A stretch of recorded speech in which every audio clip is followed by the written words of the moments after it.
बलिभुजे नमः ओम बालाजिकाय नमः ओम बालाय नमः ओम अभावविक्रमाय नमः ओम सर्वप्रतापरणाय नमः ओम दुर्गाय नमः ओम दुष्टभोगनिषेधिकाय नमः ओम कामिने नमः ओम कलारधये नमः ओम कान्ताय नमः ओम कामिनी वशकृते नमः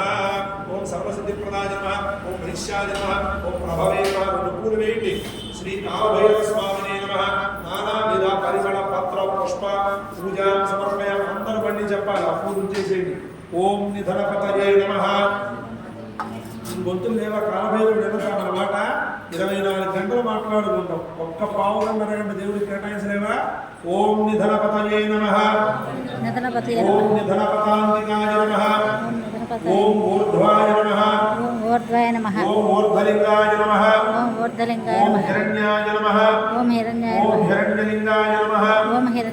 సువర్ణాయ నమః ఓం సువర్ణలింగాయ నమః ఓం దివ్యాయ నమః ఓం దివ్యలింగాయ నమః ఓం భవలింగాయ నమః ఓం భవలింగాయ నమః ఓం సర్వాయ నమః ఓం సర్వలింగాయ నమః ఓం శివాయ నమః ఓం శివలింగాయ నమః ఓం భవలింగాయ నమః ఓం ఆత్మాయ నమః ఓం ఆత్మలింగాయ నమః ఓం ఆత్మలింగాయ నమః ఓం పరమలింగాయ నమః ఓం పరమలింగాయ నమః ఏతత్ సోమస్య సూర్యస్య సర్వలింగత్వ స్థాపయతి పాణిమంత్రం పవిత్రం ఇంట్లో ఒక స్తోత్రము పారాయణ చేస్తే 1% ఫలితం అదే దేవాలయంలో యంత్రపూరితమైన దేవాలయంలో నిత్యాచరణ జరిగే దేవాలయంలో చేస్తే 10 రెట్లు ఫలితం అందున మన కళ్యాణ సుందరేశ్వరుడికి బ్రహ్మసూత్రం ఉందంటే శివలింగానికి చాలా గీతం